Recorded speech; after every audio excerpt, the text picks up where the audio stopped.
যে সজীব অজয় জয়ের অবস্থান নিয়ে, যে তিনি কি সিঙ্গাপুরে রয়েছেন, তিনি কি ভার্জিনিয়াতে রয়েছেন, তিনি কি জেলে রয়েছেন, তিনি কোন অবস্থায় রয়েছেন এবং তাকে দেখা যায় না, তাকে নিয়ে তেমন কোনো মিডিয়াতে আপডেট নেই, কোনো চর্চা নেই। তো তাকে নিয়ে এক ধরনের রহস্য রয়েছে এবং এই রহস্যের কোনো খোলাসা কিন্তু সরকারের পক্ষ থেকে কখনোই করা হচ্ছে না। আওয়ামী লীগ পরিবারের জন্য একটি দুঃসংবাদ। প্রিয় দর্শক, এই দুঃসংবাদটি আমার দিতে হচ্ছে কারণ দুঃসংবাদটি এসেছে খুবই ভালো একটি তথ্য থেকে, ভালো একটি জায়গা থেকে। প্রিয় দর্শক, আমেরিকার আদালতে সজীব ওয়াজেদ জয়ের 50 থেকে 60 বছরের কারাদণ্ড হতে পারে। বাংলাদেশের আওয়ামী লীগের জন্য, শেখ হাসিনার জন্য এবং এই ফ্যাসিস্ট সরকারের জন্য একটি দুর্ভাগ্যজনক সংবাদ হচ্ছে, বাংলাদেশের গণমানুষের নেতা, বাংলাদেশের বর্তমান সময়ের সবচেয়ে জনপ্রিয় ব্যক্তিত্ব, আগামী দিনে যার হাত ধরে বাংলাদেশ এগিয়ে চলবে এবং গণতন্ত্রের মুক্তি পাবে, সেই আলোকবর্তিকা জননেতা জনাব তারেক রহমান বাংলাদেশে আসবে। অচিরেই বাংলাদেশে আসার জন্য তার সমস্ত প্রিপারেশন হয়েছে। তিনি বাংলাদেশে থাকবে। শাড়ি আমরা পরবো না, শাড়ি আপনার সাধারণ সম্পাদক ওবায়দুল কাদেরকে পরাই দিব আমরা। শাড়ি আমরা পরবো না, আপনার পররাষ্ট্রমন্ত্রীকে পরাই দিব। এই শাড়ি আমরা পরাবো না, শাড়ি আমরা আপনার স্বরাষ্ট্রমন্ত্রীকে পরাই দেব এবং এই শাড়ি আমরা পরাই দিব অপদার্থ এবং অকার্যকর বিজেপির প্রধানকে, তাকে আমরা শাড়ি পরাই পুরো ঢাকা শহরে।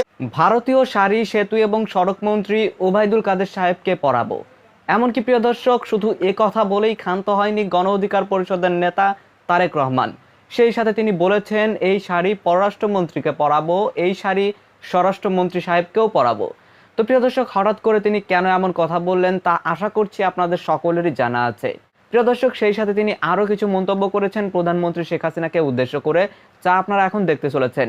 এমনকি প্রিয় দর্শক, অবশেষে সজীব ওয়াজেদ জয়কে কেন্দ্র করে নাজমুস সাকিব নতুন প্রতিবেদন প্রকাশ করেছে।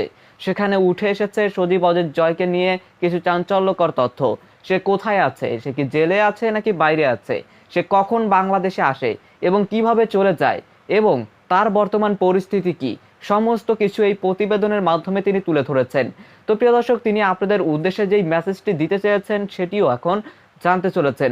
এমনকি প্রিয় দর্শক, সর্বশেষে ডক্টর ফয়জুল হক এমন একটি তথ্য তুলে ধরেছেন, যেই তথ্যটি যদি কোনো বিএনপির নেতাকর্মী আজকের ভিডিওটি অন করে থাকেন বা কোনো দর্শক অন করে থাকেন, তাহলে অবশ্যই আপনাদের জন্য সুসংবাদ। কেননা তিনি সরাসরি বলে দিয়েছেন খুব দ্রুতই তারেক রহমান দেশে আসছে। এখন এটি তিনি কোন সূত্রে পেয়েছে বা কিভাবে খবর পেয়েছে সেটিও তিনি জানিয়েছেন এবং তার খবরের ভিত্তিটা কতটুকু প্রখর বা তিনি কতটুকু যুক্তিসঙ্গত তথ্য প্রমাণ আপনাদের সামনে তুলে ধরতে চলেছেন তা আশা করছি আপনারা নিউজটি দেখলেই বুঝতে পারবেন। প্রিয় দর্শক, আমি আর বেশি কথা বাড়াচ্ছি না, আপনাদের সরাসরি সবগুলো ভিডিও দেখাবো। তবে ভিডিওগুলো দেখানোর আগে বলি, যারা এখনো চ্যানেলটি সাবস্ক্রাইব করেনি সকলে চ্যানেলটি সাবস্ক্রাইব করে পাশে থাকা বেল আইকনটি বাজিয়ে দিবেন। আর যারা ইতিমধ্যেই সাবস্ক্রাইব করে রেখেছেন তাদের সকলকে অসংখ্য ধন্যবাদ। প্রিয় দর্শক, চলুন আমরা ধারাবাহিকভাবে সবগুলো ভিডিও দেখে আসি। শাড়ি আমরা পরবো না, শাড়ি আপনার সাধারণ সম্পাদক ওবায়দুল কাদেরকে পরাই দিব আমরা। শাড়ি আমরা পরবো না, আপনার পররাষ্ট্রমন্ত্রীকে পরাই দিব। এই শাড়ি আমরা পরাবো না, শাড়ি আমরা আপনার স্বরাষ্ট্রমন্ত্রীকে পরাই দেব এবং এই শাড়ি আমরা পরাই দিব অপদার্থ এবং অকার্যকর বিজেপির প্রধানকে, তাকে আমরা শাড়ি পরাই পুরো ঢাকা শহরে ঘোরাবো। মাত্র বর্বর রাষ্ট্র এবং সন্ত্রাসী রাষ্ট্র যেটা হলো ইন্ডিয়া, যারা অন্য ধর্মের প্রার্থনার যে জায়গা সেটা শাবল দিয়ে গোটায় গোটায় হাতুড়ে ভেঙে ভেঙে বাবরি মসজিদ হত্যা করেছে। এইরকম বর্বর জাতি সারা বিশ্বের কোথাও আছে কিনা আপনারা আমাকে দেখান। বিশ্বের কোথাও গত 200 বছরে কেউ দেখাতে পারবে না কোনো গির্জা ভেঙে মসজিদ করা হয়েছে। গত 200 বছরে কেউ দেখাতে পারবে না কোনো মসজিদ ভেঙে গির্জা করা হয়েছে। কিন্তু এই ইন্ডিয়ানরা দৃষ্টান্ত স্থাপন করেছে বর্বরতার, দৃষ্টান্ত স্থাপন করেছে অমানসিক আচরণের, যে এরা অন্য ধর্মের প্রার্থনার দ্বার ভেঙে নিজেদের রাম মন্দির করে। 1,80,00,000 প্রবাসী বিশ্বের বিভিন্ন জায়গায় ছড়াই আছে। আমরা বলছি সকল প্রবাসী ভাইকে, ভাইরাসের মতো সারা বিশ্বে ছড়িয়ে এই ইন্ডিয়ানদের কুকীর্তি আপনারা প্রকাশ করে দেন। এরা কিভাবে মানুষকে হত্যা করছে আমাদের সীমান্তে, কিভাবে মুসলিমদেরকে গরুর মাংস খাওয়ার জন্য পিটায় পিটায় হত্যা করছে। আপনারা বলবেন এত জোরে কথা কেন বলি? আরে ভাই, যত জোরে কথা বলি, যত গালি দেয়, তা মানুষ হত্যার সমান নয়, সীমান্তে নাগরিক হত্যার সীমান নয়। নাগরিক হত্যা হচ্ছে, এখানে সংখ্যা দিয়েছি 2016 বছরে 1000 মানুষ, গত 2 বছরে 105 জনের মতো এবং এই রমজানে আপনার 5 জন মানুষ হত্যা করলো। আমার প্রশ্ন, এই পুরোটা সময় যিনি এই রাষ্ট্রের প্রধান হিসেবে জোর করে ক্ষমতায় আছেন তার পক্ষ থেকে কোনো আপত্তি বক্তব্য শুনেছেন যে ভারতের সীমান্ত হত্যার এই নীতির প্রতি আমি আপত্তি জানালাম? শেখ হাসিনা এই ধরনের কোনো আপত্তি করেছে? কোনো আপত্তি করেনি। শেখ হাসিনা বাদ দিলাম যে ভুলে গেছে, শেখ হাসিনার দলের সাধারণ সম্পাদক ওবায়দুল কাদের সে কোনো আপত্তি করেছে? আপত্তি করেনি। শেখ হাসিনার দলের পররাষ্ট্রমন্ত্রী সে কোনো আপত্তি করেছে? আপত্তি করেনি। স্বরাষ্ট্রমন্ত্রী সে কোনো আপত্তি করেছে? আপত্তি করেনি, অর্থাৎ দল হিসেবে আওয়ামী লীগের পক্ষ থেকে কোনো আপত্তিপত্র, কোনো নিন্দাপত্র আসেনি বাংলাদেশি নাগরিকদেরকে হত্যা করার জন্য। এখন এই আপত্তিপত্র দিচ্ছে না কেন? ভারতের প্রতি প্রেম থেকে না ভারতের প্রতি ভয় থেকে? এটা হলো আমার প্রশ্ন। আরেকটা প্রশ্ন, শেখ হাসিনা বলেছে যে শাড়িগুলো পুড়িয়ে ফেলতে, ভারতীয় শাড়িগুলো। আমি আপনাকে রিভার্স একটা কথা বলছি, আরিফ বিল্লাহ ভাইয়ের কথা অনুযায়ী, শাড়ি আমরা পুড়বো না, শাড়ি আপনার সাধারণ সম্পাদক ওবায়দুল কাদেরকে পরাই দিব আমরা। শাড়ি আমরা পরবো না, আপনার পররাষ্ট্রমন্ত্রীকে পরাই দিব এই শাড়ি আমরা। শাড়ি আমরা পরাবো না, শাড়ি আমরা আপনার স্বরাষ্ট্রমন্ত্রীকে পরাই দিব। এবং এই শাড়ি আমরা পরাই দিব অপদার্থ এবং অকার্যকর বিজেপির প্রধানকে, তাকে আমরা শাড়ি পরাই পুরো ঢাকা শহরে ঘুরাবো। আওয়ামী লীগে শেখ হাসিনা এবং শেখ রেহানাকে নিয়ে বিভক্তি শুরু এবং এর নেপথ্যে জয় এবং ববির যে ভবিষ্যৎ নেতৃত্ব সেটি সামনে এসেছে। তো এই বিষয়গুলো নিয়ে এবং পাশাপাশি সমসাময়িক আরো কিছু প্রসঙ্গ নিয়ে প্রিয় দর্শক, আজকের এই ভিডিওতে আপনাদেরকে আমি কিছু গুরুত্বপূর্ণ আপডেট দিতে চলেছি। তো আশা করবো যে এই গুরুত্বপূর্ণ ভিডিওটি আপনারা শেষ পর্যন্ত দেখবেন।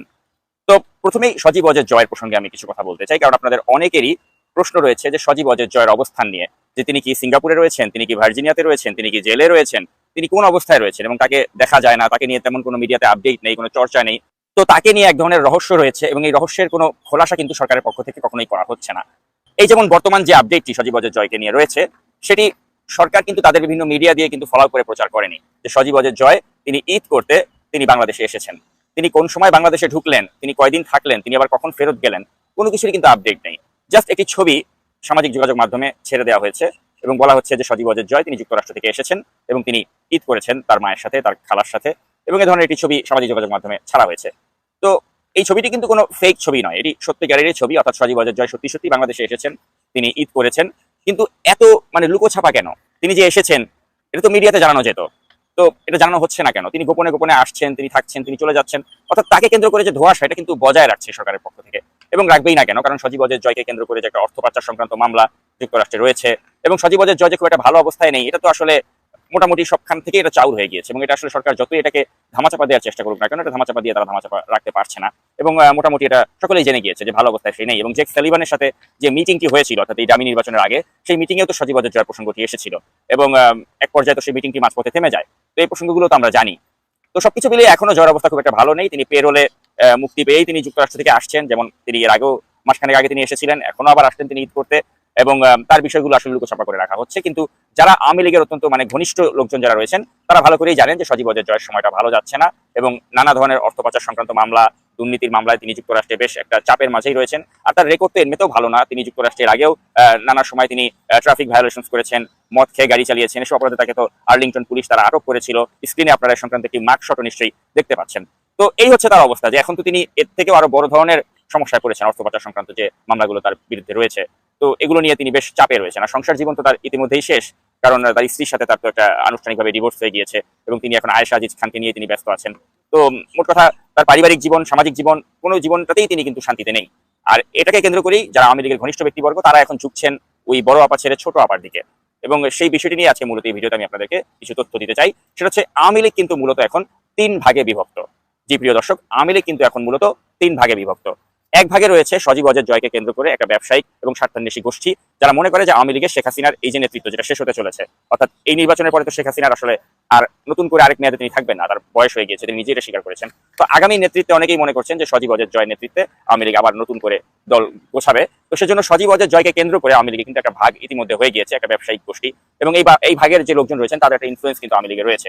এবং এই গ্রুপের মধ্যে যেমন মোহাম্মদ আরাফাতের মতো লোক রয়েছে, মোহাম্মদ আরাফাতের মতো লোক, তাছাড়া জুনায়েদ আহমেদ পলকের মতো লোক, তারা হচ্ছে এই সজীব ওয়াজেদ জয়ের পন্থী যে গ্রুপটা রয়েছে, এবং তাদের প্রভাব যে রয়েছে তা তো বোঝাই যায়। কারণ এই মোহাম্মদ আরাফাত তিনি একটা মন্ত্রণালয় পর্যন্ত পেয়ে গেলেন এই সজীব ওয়াজেদ জয়ের সুবাদে, তথ্য মন্ত্রণালয়ের মতো একটা গুরুত্বপূর্ণ মন্ত্রণালয়। জুনায়েদ আহমেদ পলক আইসিটি মন্ত্রণালয় রয়েছেন। সবকিছু মিলিয়ে জয়পন্থী একটা গ্রুপ তৈরি হয়েছে, এটা হচ্ছে আওয়ামী লীগের একটা অংশ। আরেকটা অংশ এখনো মনে করে যে যত কিছুই ঘটুক না কেন শেষ পর্যন্ত শেখ হাসিনাই থাকবে, শেখ হাসিনার নেতৃত্বেই সবকিছু সংগঠিত হবে। তো এই গ্রুপটি আবার শেখ হাসিনার পন্থী একটা গ্রুপ। তো দুটো গ্রুপ, একটা হচ্ছে সজীব ওয়াজেদ জয়পন্থী গ্রুপ, একটা হচ্ছে শেখ হাসিনা পন্থী গ্রুপ। আরেকটা গ্রুপ কিন্তু নতুন করে এই দলে বেশ শক্তিশালী অবস্থান তৈরি করেছে আওয়ামী লীগে, আর সেই গ্রুপটি হচ্ছে ববির নেতৃত্বে এই শেখ রেহানাপন্থী গ্রুপ বা ছোট আপা গ্রুপ। এবং এই গ্রুপটিও কিন্তু এখন বেশ জোরদার একটি গ্রুপ হিসেবে আওয়ামী লীগে দাঁড়িয়ে গিয়েছে। অর্থাৎ যে 3টি গ্রুপের আমি কথা বললাম, এই 3টি গ্রুপের মধ্যে এই ববি এবং শেখ রেহানা গ্রুপটি, তাদের দিকেই কিন্তু বর্তমানে মানুষের আস্থা, আওয়ামী লীগ যারা করেন তাদের আস্থা বা তাদের ঝোঁকটা কিন্তু অনেক বেশি। কারণ তারা মনে করছেন যে ভবিষ্যৎ নেতৃত্বে কিন্তু সজীব ওয়াজেদ জয়ের আসার কোনো সম্ভাবনা নেই, কারণ সজীব ওয়াজেদ জয় অতটা মেধাবী নয়, অতটা ট্যালেন্টেড নয়, এবং ববি অনেক শিক্ষিত, স্মার্ট, ট্যালেন্টেড, এবং শেখ রেহানার নেতৃত্বেই হয়তো নতুনভাবে আওয়ামী লীগ যখন দল গোছাবে তখন পরিবর্তনটা আসতে যাবে। তো সেজন্য এই ছোট আপাপন্থী গ্রুপটা তারাও কিন্তু এখন বেশ সক্রিয় হয়ে উঠেছে এবং ববিকে তারা বেশ জোরে সোরে সেক্ষেত্রে সামনে আনতে চাচ্ছে। এবং বাজারে ববিও কিন্তু নেপথ্যে থেকে অনেক ধরনের কার্যক্রম চালাচ্ছে, যেমন বিএনপিতে মহাসচিব পদে নাকি পরিবর্তন আসবে, উমুককে মহাসচিব করা হবে, তুমুককে মহাসচিব করা হবে, বিএনপি নাকি নানাভাবে বিভক্ত হয়ে গিয়েছে, বিএনপিতে নাকি খালেদা জিয়াপন্থী গ্রুপ বা ওই তারেক জিয়াপন্থী যে গ্রুপ লন্ডনের এদের মাঝে নাকি একটা মতবিরোধ চলছে। তো এই ধরনের যত গুজব রয়েছে এই গুজবগুলো কিন্তু এই ববির নেতৃত্বে কিন্তু বাজারে ছাড়া হচ্ছে এবং ছেড়ে কিন্তু অনেকে এগুলো খাওয়ানো যাচ্ছে এবং বিএনপির যারা তৃণমূলের নেতাকর্মী তাদেরকে কনফিউজ করে দেওয়া যাচ্ছে। তো এই কার্যক্রমগুলো কিন্তু এই ববির নেতৃত্বেই কিন্তু এখন সংগঠিত হচ্ছে। তো সব মিলিয়ে ববি যে রাজনীতির বাইরে রয়েছেন এটা কিন্তু ভাবার কোনো কারণ নেই। অর্থাৎ শেখ রেহানা এবং শেখ রেহানার যে পুত্র ববি তারা বেশ জোরে সোরে কিন্তু তাদের রাজনৈতিক কর্মকাণ্ড অর্থাৎ যে কুটচালগুলো তারা চালাচ্ছে। অর্থাৎ বাজারে বিএনপির মধ্যে যেটা বিভক্তি রয়েছে, তারেক জিয়াপন্থী গ্রুপ বা খালেদা জিয়াপন্থী গ্রুপ এদের মাঝে বিভক্তি হয়েছে, এই হয়েছে সেই হয়েছে, এই ধরনের নানা ধরনের সংবাদ আপনারা যে বিভিন্ন মেইন স্ট্রিম নিউজ মিডিয়াতে দেখছেন এগুলো কিন্তু এই গুজব আকারে এই গুজবগুলো কিন্তু পরিবেশন করা হচ্ছে এই ববি বা সিআরআই তাদের মাধ্যমে। এবং এই কুটচালগুলো কোনো কোনো ক্ষেত্রে তাদের সফল হচ্ছে, মানুষকে তারা এগুলো বিশ্বাসও করাতে পারছে। তো সব মিলিয়ে এই যে তিনটি গ্রুপের এখন যে আওয়ামী লীগে তৈরি হলো, যে একটা গ্রুপ হচ্ছে যারা বিশ্বাস করে যে আগামী নেতৃত্বে সজীব ওয়াজেদ জয় আসছে সেই গ্রুপটি, আরেকটা গ্রুপ মনে করে যে যত কিছুই হোক শেখ হাসিনাই থাকবে, আয়রন হ্যান্ডে তিনি দলটি আরো বেশ কয়েক বছর পরিচালনা করবেন, আরেকটা গ্রুপ মনে করছে যে না শেখ হাসিনার সময় শেষ, এখানে ববি এবং রেহানা তাদের পন্থী গ্রুপটাই আগামী দিনে এই দলের হাল ধরবে। তো এই নিয়ে কিন্তু আওয়ামী লীগের ভেতরেই কিন্তু এখন একটা অন্তর্দ্বন্দ্ব কলহ চলছে, একটা বিভক্তি চলছে, বিভাজন চলছে, যেটা হয়তো মূলধারার মিডিয়াগুলোতে কখনো আসবে না বা সামাজিক যোগাযোগ মাধ্যমে কিন্তু এগুলো আসছে না। কিন্তু আওয়ামী লীগের ইনার সার্কেলে যারা রয়েছেন তারা বেশ ভালো করেই জানেন যে আওয়ামী লীগ এখন মূলত এই তিনটি ভাগে ভাগ হয়ে গিয়েছে। আর সজীব ওয়াজেদ জয় যে অত্যন্ত বিপদে আছেন, আগামী দিনগুলোতে যে তার এই বিপদগুলো আরো বেশি করে খোলাসা হতে যাচ্ছে, তো সেগুলো নিয়েও কিন্তু আসলে এই শেখ হাসিনাপন্থী গ্রুপ বা এই সজীব ওয়াজেদ জয়পন্থী গ্রুপ তারা বেশ উদ্বিগ্ন। তো এখন শেখ হাসিনা তো শক্ত হোক, তিনি চান যে তার যে ব্লাড লাইন অর্থাৎ তার বর্তমানে তার পুত্র বা কন্যা তারা দলের হাল ধরুক, এটা তিনি মনে প্রাণে চান। তো এই যে ববির যেটা লাইমলাইটে আসার প্রচেষ্টা বা শেখ রেহানা যে আবার সামনে চলে আসতে পারেন, এটা কিন্তু শেখ হাসিনা মোটেও তিনি মেনে নিচ্ছেন না। তো এই নিয়ে কিন্তু প্রকাশ্যে মানে মিডিয়ার সামনে তাদের দ্বন্দ্ব না হলেও কিন্তু ভেতরে ভেতরে কিন্তু এই দুই বোনের মাঝে কিন্তু একটা অন্তর্দ্বন্দ্ব বা কলহ চলছে এবং এই ববিপন্থী গ্রুপ বা জয়পন্থী গ্রুপ তাদের মাঝে একটা বেশ মানে বিরোধ, এটা প্রকাশ্যে না এলেও ভেতরে ভেতরে চলছে। তো এটা হচ্ছে একদম ভিতরের খবর প্রিয় দর্শক, যেটা আমার কাছে এসেছে আপনাদেরকে আমি জানিয়ে দিলাম। তো এই ভিডিওটি আমি শেষ করার আগে আরেকটি তথ্য আপনাদেরকে আমি মনে করি যে দেওয়াটা খুবই ইম্পর্টেন্ট, সেটা হচ্ছে যে আগামী 21 এপ্রিল 3 দিনের সফরে ঢাকায় আসছেন যুক্তরাষ্ট্রের একটি প্রতিনিধি দল এবং এই 7 জানুয়ারির যে দ্বাদশ সংসদ নির্বাচনের পর এটি হবে বাংলাদেশে প্রথম কোনো মার্কিন প্রতিনিধি দলের সফর। এবং এই দলের সদস্যদের মধ্যে থাকছে বাণিজ্য প্রতিনিধি কার্যালয়ের দক্ষিণ ও মধ্য এশিয়া বিষয়ক সহকারী ব্রেন্ডন লিঞ্চ। এবং এখানে পিটার হাস আদৌ তিনি এই বৈঠকে উপস্থিত থাকবেন কি থাকবেন না এই বিষয়টি কিন্তু এখনো খোলাসা করা হয়নি।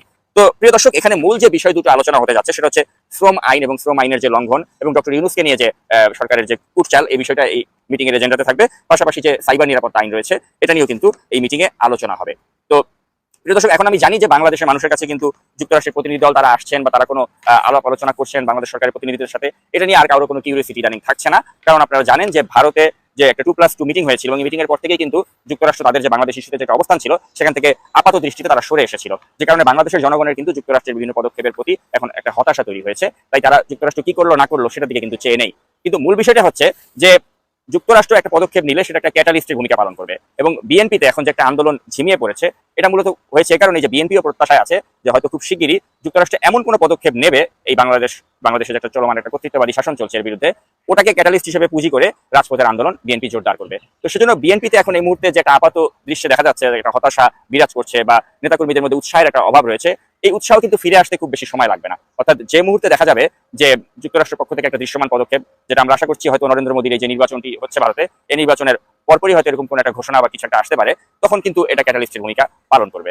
বাংলাদেশের আওয়ামী লীগের জন্য, শেখ হাসিনার জন্য এবং এই ফ্যাসিস্ট সরকারের জন্য একটি দুর্ভাগ্যজনক সংবাদ হচ্ছে বাংলাদেশের গণমানুষের নেতা, বাংলাদেশের বর্তমান সময়ের সবচেয়ে জনপ্রিয় ব্যক্তিত্ব, আগামী দিনে যার হাত ধরে বাংলাদেশ এগিয়ে চলবে এবং গণতন্ত্রের মুক্তি পাবে, সেই আলোকবর্তিকা জননেতা জনাব তারেক রহমান বাংলাদেশে আসবে। অচিরেই বাংলাদেশে আসার জন্য তার সমস্ত প্রিপারেশন হয়েছে। তিনি বাংলাদেশে থাকবে। আমি বর্তমানে এই অবৈধ ফ্যাসিস্ট আওয়ামী লীগ সরকারের কিছু দুষ্ট চক্রের সদস্যদের উদ্দেশ্যে বলতে চাই, যারা এতদিন পর্যন্ত তারেক রহমানকে নিয়ে কটূক্তি করেছিলেন, যারা বলেছিলেন যে শেখ হাসিনা তারেক রহমানকে বিন্দুমাত্র কোনো জায়গায় প্রশ্রয় দিবে না, আশ্রয় দিবে না, সুযোগ দিবে না, আমি আপনাদের উদ্দেশ্যে বলছি তারেক রহমান আসবে, তারেক রহমান আসছে। তারেক রহমানের সম্পূর্ণ নিরাপত্তা, রাজনৈতিক অধিকার আপনাদের মা এই শেখ হাসিনা দিতে বাধ্য হচ্ছে। কোনো গরিবসী করে কোনো স্থান হবে না। বাংলাদেশের তারুণ্যের অহংকার তারেক রহমানের নেতৃত্বে গণতন্ত্র পুনরুদ্ধার হবে, শেখ হাসিনার পতন নিশ্চিত হবে, অবৈধ ফ্যাসিস্ট সরকার কিচ্ছু করতে পারবে না। তারেক রহমান শেখ হাসিনার সামনে হাঁটবে। তারেক রহমান শেখ হাসিনার সকল নেতাকর্মীদের এই মসনদের আশেপাশে হাঁটবে, আর ওদের সকল মসনদ চূর্ণ বিচূর্ণ হয়ে আস্তে আস্তে করে দেয়াল যেভাবে ভেঙে পড়ে ওদের সব ভেঙে পড়বে, ওরা তুষের মতো করে সব ভেসে যাবে, তারেক রহমান আসবে। আমি এই তথ্যটি আপনাদেরকে শেয়ার করছি এজন্য, আমার কাছে যেই তথ্য রয়েছে সেই তথ্যের উপর ভিত্তি করে আমি স্পষ্ট করে বলতে চাই, এই শেখ হাসিনা তারেক রহমানকে আজকে যেভাবে বেইজ্জতি করেছে, গত 14 বছর পর্যন্ত তাকে অপমান করেছে, অপদস্থ করেছে, অন্যায়ভাবে মামলা দিয়েছে, হামলা দিয়েছে, এই শেখ হাসিনা করজোরে অনুরোধ করবে তারেক রহমানের কাছে। কি অনুরোধ করবে জানেন? শুধুমাত্র তারেক রহমানের কাছে অনুরোধ, আমি শেখ হাসিনা যাতে একটু সুষ্ঠুভাবে রাজনীতি করতে পারি, আমাকে সেই স্পেসটুকু তুমি দাও বাবা। এই অনুরোধ শেখ হাসিনা করবে। এই শেখ হাসিনার সকল পাল্লক নেতাকর্মীরা যারা এতদিন তারেক রহমানকে গালিগালাজ করেছে, বিভিন্ন ধরনের বক্তব্য দিয়ে মানুষের কাছে বিভ্রান্ত ছড়িয়েছে, তারা এখন তারেক রহমান সাহেবকে জননেতা জনাব তারেক রহমান স্যার বলে সম্বোধন করার প্রিপারেশন নিচ্ছে। কোনো উপায় নেই, কোনো উপায় নেই অগণতান্ত্রিকভাবে ক্ষমতায় থাকা 14 বছরের এই শাসক গোষ্ঠীর তারেক রহমানকে নিয়ে আর 1 ইঞ্চি পরিমাণ কটূক্তি করার কোনো উপায় নেই তাদের সেই বক্তব্য দেওয়ার। আমি আমার দায়িত্ব নিয়ে বলছি, তারেক রহমান বাংলাদেশে আসবে। আওয়ামী লীগের প্রত্যেকটি নেতাকর্মী যারা হুমকি দিয়েছো, তোমাদের সামনে থেকে তারেক রহমান গণতন্ত্রের স্লোগান নিয়ে বাংলাদেশের ফ্ল্যাগ উঁচিয়ে হাঁটবে, তোমাদের কিচ্ছু করার থাকবে না, কিচ্ছু করার থাকবে না। পারবা তারেক রহমানকে কিছু করতে? পারবা তারেক রহমানের আন্দোলন সংগ্রাম বন্ধ করতে? পারবা তাকে নিয়ে কোনো ধরনের নতুন করে ফাঁসানো মামলায় তাকে বিনা বিচারে বিভিন্ন ধরনের অপদস্থ অপমান করতে? আর পারবা না। এর কারণ হচ্ছে, চোর চুরি করে, ডাকাত ডাকাতি করে, কিন্তু এই চোর এবং চুরিকারী ডাকাতদের রক্ষা কিন্তু শেষ পর্যন্ত হয় না। আওয়ামী লীগ অন্যায়ভাবে যা করেছে, এই অন্যায়ের চরম সীমা পারিয়ে শেষ পর্যায়ে চলে এসেছে। ওদের এখন একটা জায়গায় ঘুম নষ্ট, সেটা হচ্ছে তারেক রহমান। ওদের এখন একটা জায়গায় ঘুম নষ্ট, সেটা হচ্ছে তারেক রহমানের হাত ধরে আবার বাংলাদেশ কেন নতুন করে গণতন্ত্রের বিজয় সূচিত করবে। এটাই আওয়ামী লীগের এখন পরাজয় এবং তাদের ঘুম নষ্টের কারণ। বন্ধুরা আমার, প্রিয় দর্শক, আমি আশা করছি আপনারা সকলেই অত্যন্ত মনোযোগ সহকারে সবগুলো ভিডিওই দেখেছেন। এমনকি প্রিয় দর্শক, যদি এই ভিডিওগুলো সম্পর্কে আপনাদের কোনো মতামত থেকে থাকে তাহলে তো অবশ্যই জানাবেন। সবশেষে জানাবেন আপনি ঠিক কোন জায়গা থেকে আজকের এই নিউজটি দেখেছেন। তো দর্শক, নিউজটি ছিল মূলত এ পর্যন্তই। ফিরছি পরবর্তী নিউজে নতুন কোনো টপিকে। আল্লাহ হাফেজ।